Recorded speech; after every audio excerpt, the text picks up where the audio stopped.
Welcome! So you're here because you're aiming for the very top tier of European co-production funding. And you've probably figured out that the Eurimages application, well, it isn't just paperwork. It's a real test of your precision, your vision, and your strategy. Today, we're going to break it all down.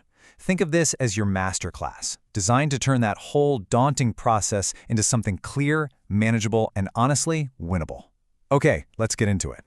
First things first, let's be really clear about what's at stake here. Getting Eurimages funding it's so much more than just money. It's a stamp of approval, right? It's a mark of artistic and commercial validation that can completely define a project and, frankly, elevate your entire career. Securing this support puts you in a pretty elite circle of filmmakers. So yeah, the stakes are high, but believe me, the rewards are just immeasurable. All right, to tackle something this big, you need a plan, and here's ours. We're going to start with the right mindset, what I call the Eurimages gauntlet. Then we'll build the foundation with the 5 compulsory pillars. After that, we'll do a deep dive into 2 critical steps, your agreements and your numbers. Then we'll talk about the real winning edge, your visuals. And we'll wrap it all up with a final high-stakes technical checklist. Let's get started. Look, before you even think about uploading a single document, you have to understand the game you're playing. This isn't some creative grant where a passionate idea is going to be enough. Nope. This is a head-to-head competition against the very best in Europe. The evaluators, they're looking for reasons to say no. So your first job is to give them absolutely none. Precision is everything. And this, right here, says it all. I want you to read those words and let them sink in. Automatically ineligible. There's no gray area here, no room for error, no second chances.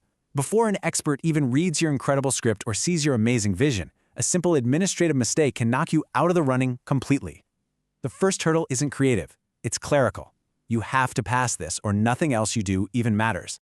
So, how do you pass that first test? Simple. You build an unshakable foundation. We're talking about the compulsory documents. These are the 5 non-negotiable pillars that every single application has to have just to be considered. Get these right, and you've earned the right to have your project seriously looked at. Okay, so let's look at these 5 pillars. It all starts with your creative vision, the script, the synopsis, the treatment, the very heart of your project. Next, you've got to articulate the production plan. This is where your director and producer explain exactly how you're going to bring that vision to life. Then, you prove it's all real with the legal framework and the financial blueprint. These are the binding agreements and the detailed budgets that show your project is built on solid, professional ground. And finally, number 5, you need your financial backing, which is the crucial proof that other serious partners have already bought in. Each pillar supports the others. They all have to be perfectly in sync. Okay, time for our first critical deep dive. We're focusing on that legal pillar, your agreements. And there's a reason this is called securing your chain of title. Your chain of title, it's basically the unbroken history of ownership for your project's rights. And for Eurimages, it has to be absolutely flawless. This, right here, is where so many otherwise fantastic applications just fall apart. It's not just about having contracts. It's about having the right contracts, with every single clause lining up perfectly with their rules. You need to be laser-focused here. Seriously, pay close attention to this. I want you to treat what's coming next as a mission-critical briefing. The details in your co-production agreements, in your chain of title, they are not suggestions. They are strict, unbending requirements. The takeaway here is simple. Your legal paperwork has got to be absolutely bulletproof. So here's the non-negotiable list. You need the full co-production agreement or at the very least a binding deal memo. You need those letters of intent from your distributors and the contracts with your sales agent. And this is so important. Every single appendix and addendum has to be there. A missing page can make you ineligible. These agreements are the legal DNA of your project. My advice? This isn't a suggestion, it's an instruction. Pause here. Go open your contract and compare it against this list line by line. Okay, on to the second major hurdle, the numbers. This is where the commercial viability of your project is put under a microscope.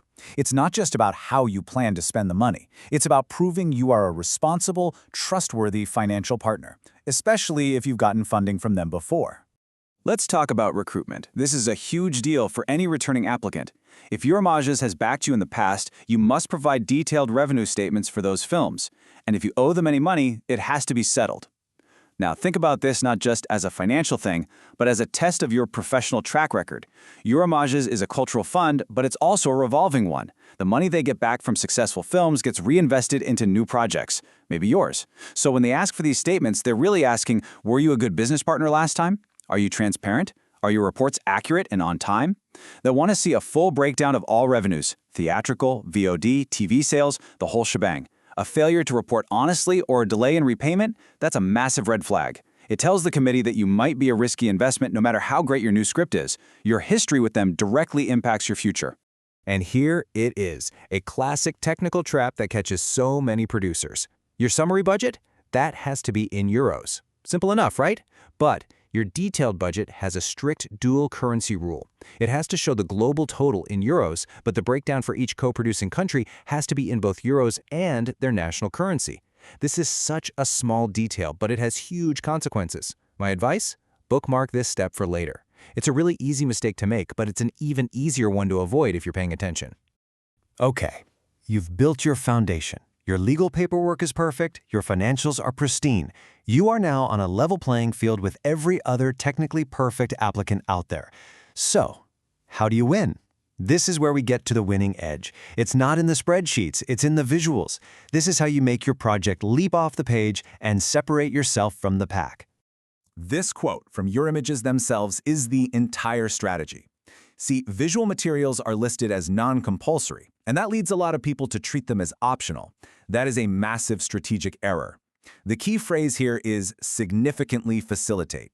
Your job is to make the expert's job easier. You want them to get your vision instantly, to feel it. Visuals are not an add-on, they are an accelerator. And this really shows the difference. Without visuals, your script is just an abstract idea on a page. It forces the expert to do all the heavy lifting, to try and imagine your world. That slows them down, and it introduces risk in their minds. But with visuals, now you're presenting a tangible vision. You accelerate their understanding. You're not just telling them the story, you're showing them your unique directorial style. And that builds confidence, making your project feel like a much safer and way more exciting investment. So what should you actually provide? Well, Eurimages basically gives you the blueprint. For a documentary, a teaser that shows your incredible access to the characters and establishes the tone is huge. For animation, you need character designs and mood boards that reveal the unique soul of your world. For fiction, a mood book that nails down your exact visual concept is key. Remember that quote, significantly facilitate. You have to use these tools to answer the experts' questions before they even have to ask them. That's how you build their confidence in your vision.